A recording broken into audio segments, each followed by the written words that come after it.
Allah Subhanahu wa Ta'ala, sang pemilik semesta ini, menciptakan semesta ini dengan satu hukum, namanya hukum sebab akibat, atau sering disebut kalau bahasa fisikanya hukum aksi reaksi itu.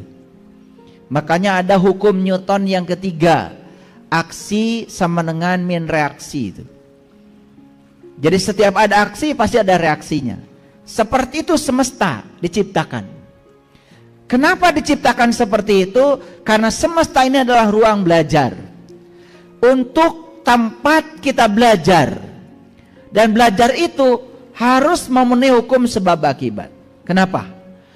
Begitu kita mengambil pilihan seperti A, maka kita akan menerima akibat dari pilihan kita. Begitu kita menimbulkan sebab, maka kita akan diajarkan untuk menerima akibat dari sebab yang kita pilih. Itu pelajaran. Jadi sebetulnya kalau kita sadar semesta ini mengajarkan kita dengan hukum sebab akibat, maka tidak mungkin ada manusia yang berani menciptakan sebab buruk, karena pasti akibatnya buruk. Kalau orang punya kesadaran ini, setiap hari yang dia lakukan adalah menciptakan sebab baik. Kenapa? Karena kan dia ingin mendapatkan akibat baik. Itu yang dikatakan walal akhiratu khairul laka minal ula. Apa yang kita pahami dari ayat itu selama ini? Oh, akhirat itu lebih bagus daripada dunia, kan gitu? Ya sudah, jangan ngurusi dunia, ngurusi akhirat aja. Padahal dunia ini kata Rasul, ad-dunya majratul akhirah. Dunia ini adalah sarana supaya kau bisa mencapai akhirat. Jadi yang disebut orang soleh di dunia ini, maaf, bukan orang yang melakukan ritual terus menerus bari nggak sadar. Bukan itu. Orang soleh itu kata Nabi, sebaik-baiknya manusia adalah yang berguna bagi manusia yang lain, yang di dunianya itu memiliki arti, yang hidupnya bermanfaat bagi orang lain.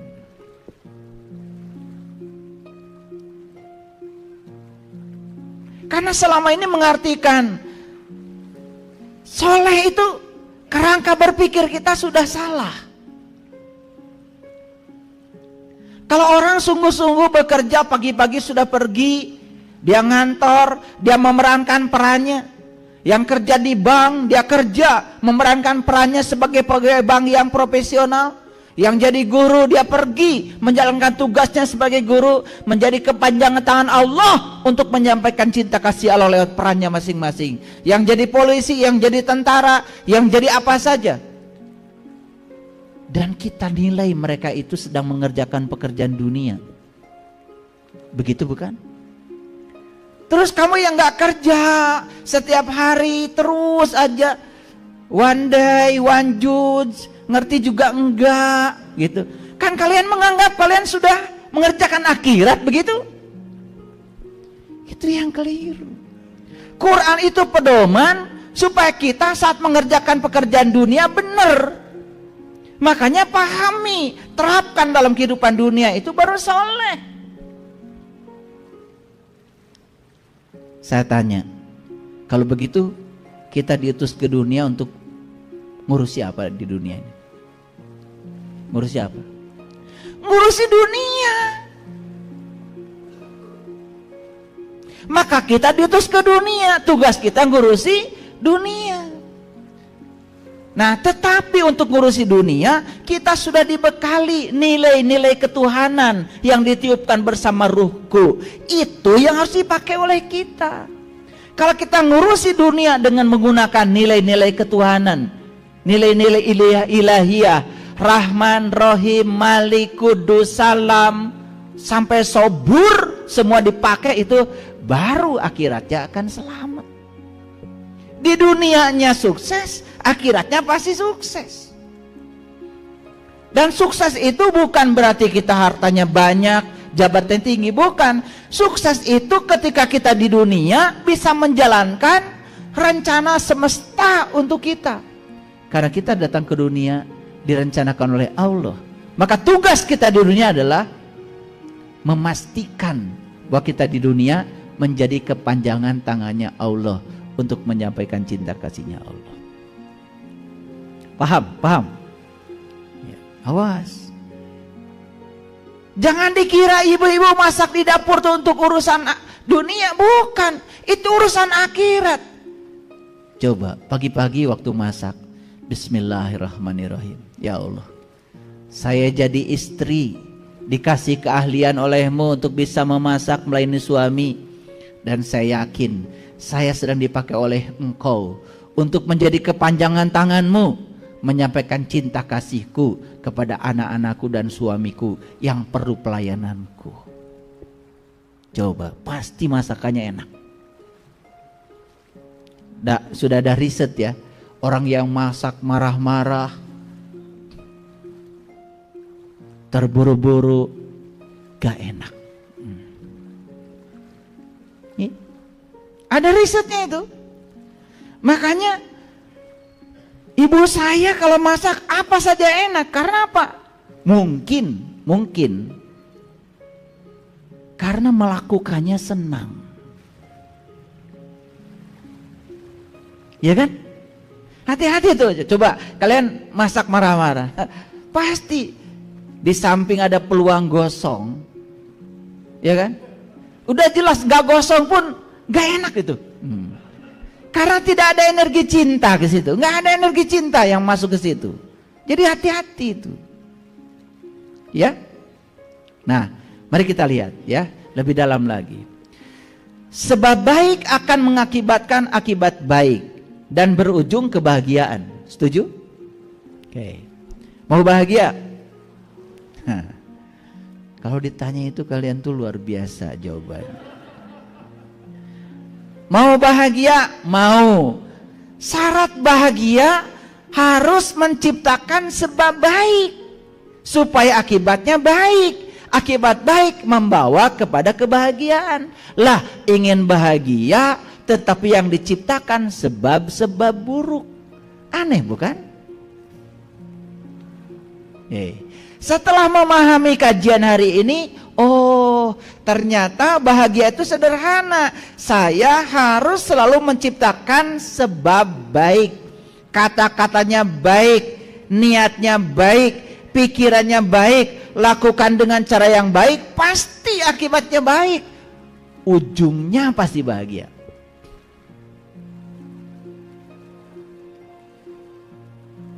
Jadi, takdir itu bukan urusan Allah. Takdir itu urusan kita.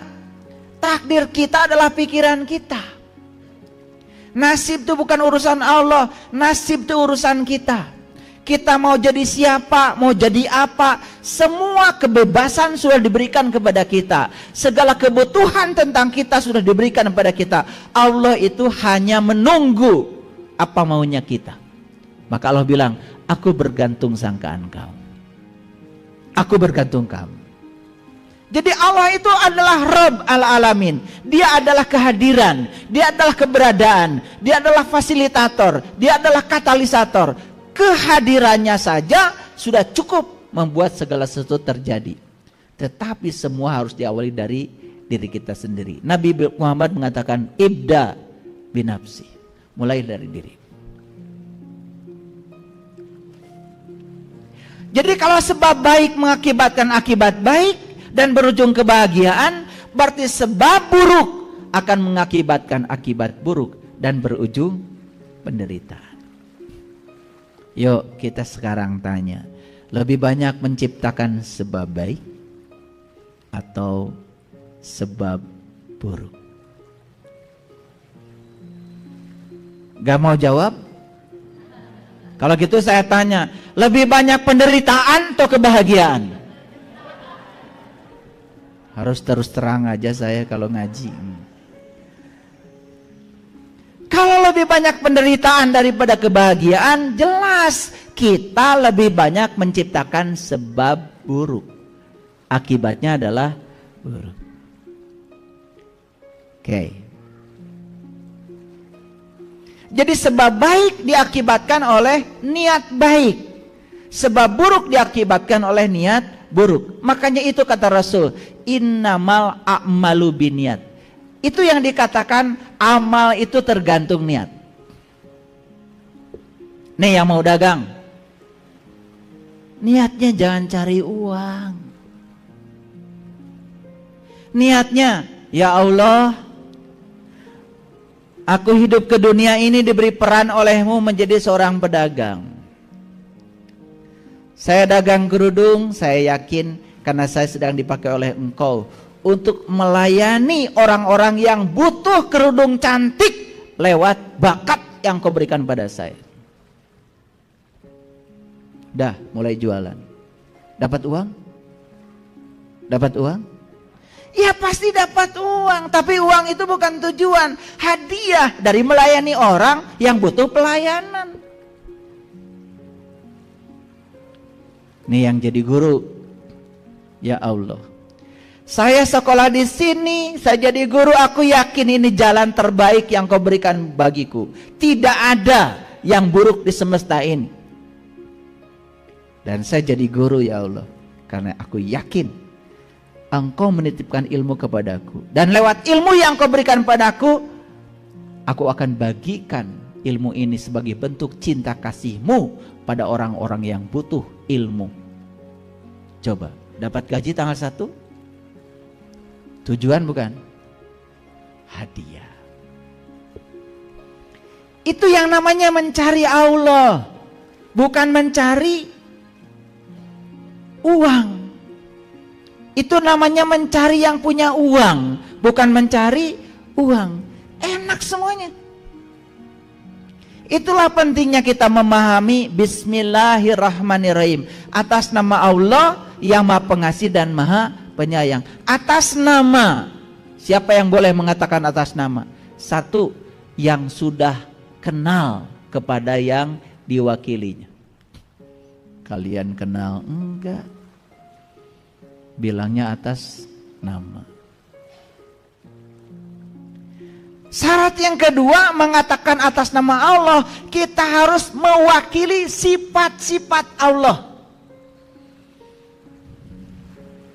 Saya yakin kalian udah biasa baca Bismillahirrahmanirrahim. Mau masak Bismillahirrahmanirrahim. Udah kayak robot. Betul? Sedikit saja yang tidak dikehendaki langsung keluar tuh sifat aslinya.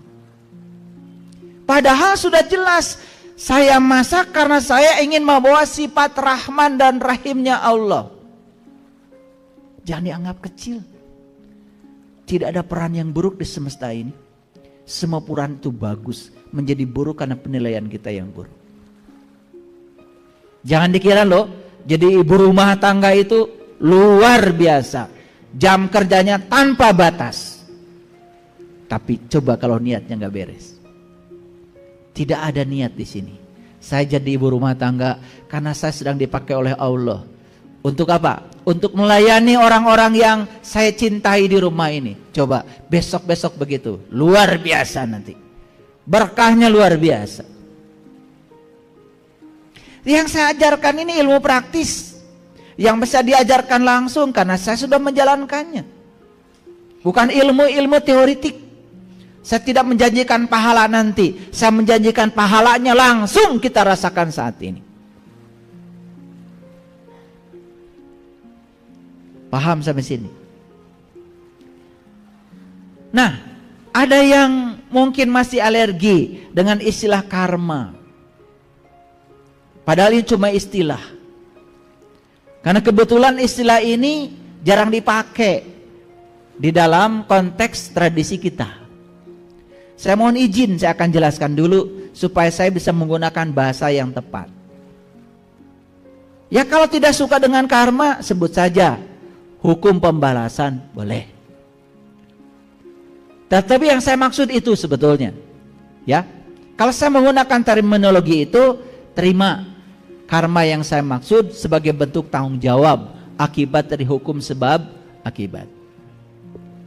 Walal akhiratu khairul laka minal ula. Artinya apa?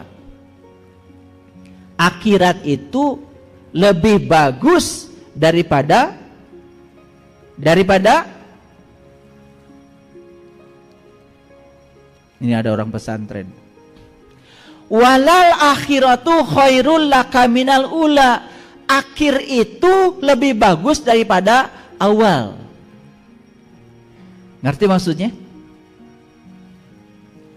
Kan akhir itu akibat daripada awal. Jadi kalau ingin akhirnya bagus, ciptakan awal yang bagus. Itu yang dimaksud dengan walal akhiratu khairul lakal minal ula. Kalau akhirmu ingin bagus, ciptakan olehmu awal yang bagus. Itu maksudnya. Dan selama ini diartikan banyak-banyak ngurusi akhirat. Dunia gak usah diurus. Suami gak usah diurus, pengajian aja.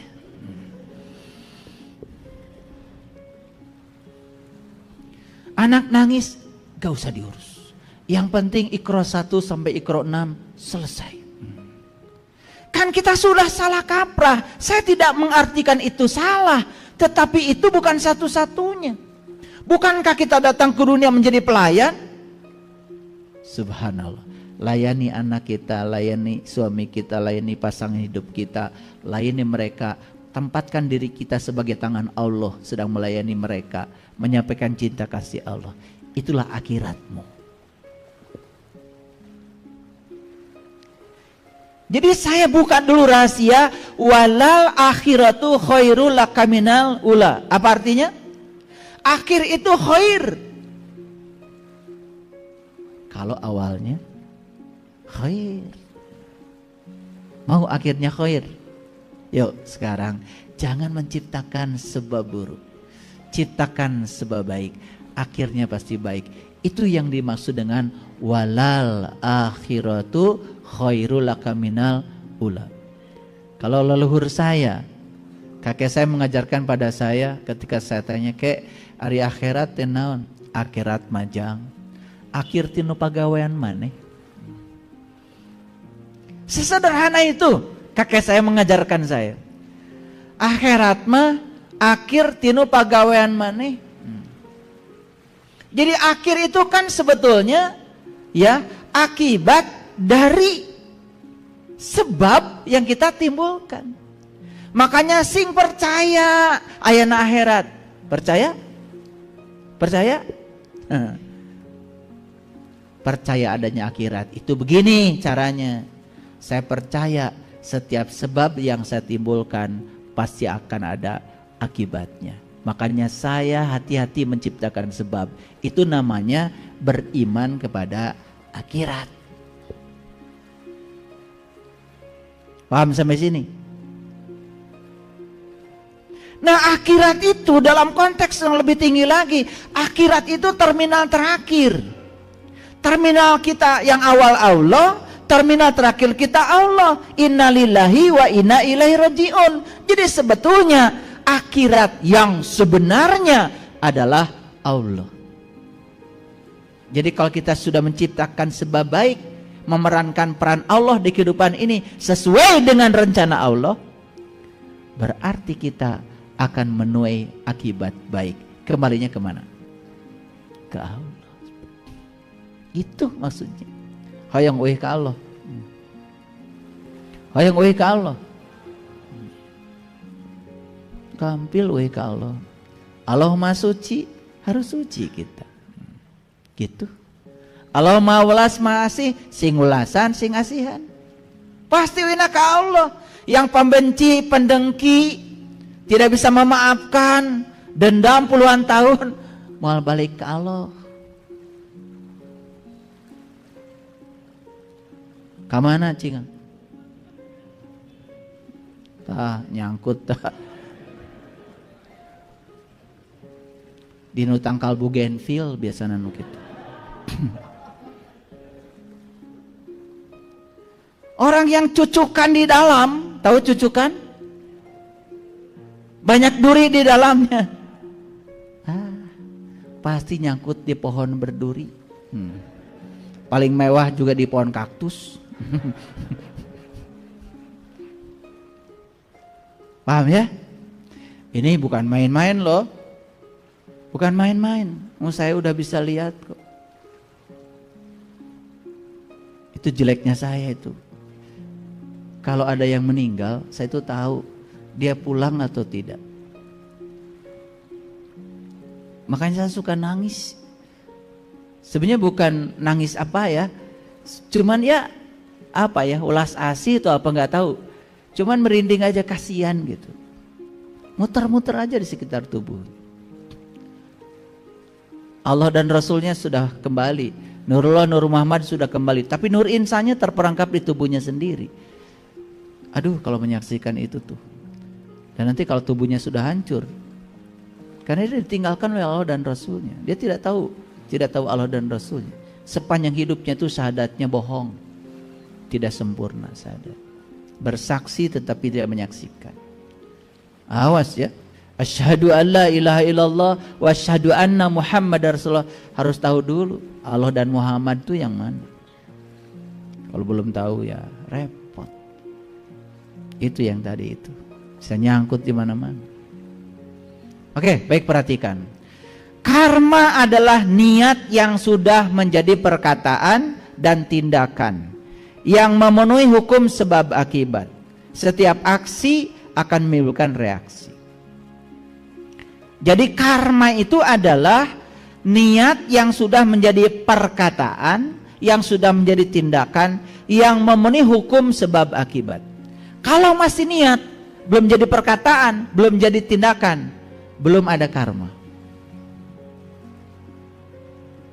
Tapi kalau sudah menjadi perkataan, sudah menjadi tindakan, baik perkataan baik maupun perkataan buruk, tindakan baik maupun tindakan buruk, itu sudah pasti di belakangnya ada yang ngikutin, sebab akibat akan ikuti. Oke. Ngerti sampai sini dulu? Oke. Nah, itu yang disebut dengan hukum aksi reaksi. Itu yang disebut dengan hukum pembalasan. Nah, kapan harinya? Kapan harinya? Harinya bisa kapan saja. Ini, kalau punya utang, bagusnya mana? Cepat dibayar atau ditunda-tunda pembayaran? Cepat dibayar kan? Oke. Kalau kalian punya sebab buruk, mana yang bagus? Dicepetin gitu, akibat buruknya datang, atau mau ditunda? Udah beda jawabannya. Udah beda. Giliran utang duit, pengennya dicepetin. Giliran utang ini kalau bisa ditunda dulu. Nah, kalau ditunda-tunda terus, bahayanya utang lama belum kebayar, utang baru diciptakan terus. Lalu kita terus menerus membangun utang. Itu yang akan membuat kita akan terlahir lagi, terlahir lagi, terlahir lagi. Karena semua kita terlahir dan terlahir cuma 3 alasannya. 1, karena utang kita nggak selesai-selesai. 2, karena ada jalan bengkok yang nggak pernah diluruskan. Yang ketiga, ada pekerjaan yang nggak diselesaikan oleh kita. Itu yang akan membuat kita terus-menerus terjebak oleh siklus kehidupan. Makanya tidak bisa inna lillahi wa inna ilaihi rajiun. Kan di Quran dikatakan, kaifa takfuruna billahi wa kuntum amwatan fahyakum summa yumitukum summa yuhyikum summa yumitukum summa yuhyikum summa yumitukum, terus begitu, wa ilaihi turja'un.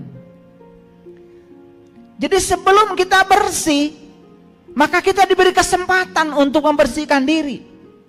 Lahir mati, terus berulang-ulang sampai akhirnya bersih, baru kembali. Bukankah itu merupakan sebuah rahman dan rahimnya Allah? Hebat, Allah udah ngasih kesempatan banyak. Betul apa tidak? Daripada kesempatannya sekali. Sekali diberi kesempatan, sudah langsung dihukumi aja. Masuk neraka seumur-umur katanya. Bahaya itu. Ngerti sampai sini? Ngerti? Oke, ulangi lagi. Utangnya lebih bagus dicepetin bayarnya atau ditunda? Dicepetkan. Jadi kalau kita pernah nyubit orang, kira-kira orang yang dicubit sakit nggak? Nah, di mana kita nyubit? Di mana kita nyubit? Ya di sini, di dunia. Ketika masih punya tubuh, bukan? Kalau kita nggak punya tubuh nggak bisa nyubit. Nah, orang yang dicubit oleh kita punya tubuh nggak? Punya tubuh. Nah, kalau kita nyubit orang dan dia punya tubuh, sakit yang ditimbulkan orang oleh kita kepada orang itu akan terjadi pada diri kita, sesakit itu. Kalau kita nyubitnya di sini, berarti kita akan dibalasnya di mana? Ya di sini. Selama ini kita mengartikan dibalasnya nanti di sana. Loh, kalau di sana nggak punya tubuh, nggak kerasa cubitannya. Nggak adil dong. Betul apa tidak? Ya. Kalian nipu di mana? Di sini. Balasannya ditipu lagi di mana? Ada yang pernah ditipu? Ya sudah. Terima kasih ya Allah. Aku sudah ditipu. Jangan-jangan karena orang ini pernah aku tipu di kehidupan yang sebelumnya. Tidak mungkin ini terjadi kalau aku tidak melakukannya. Kalau ini cara engkau melunasi utangku, selesai. Terima. Beres kan?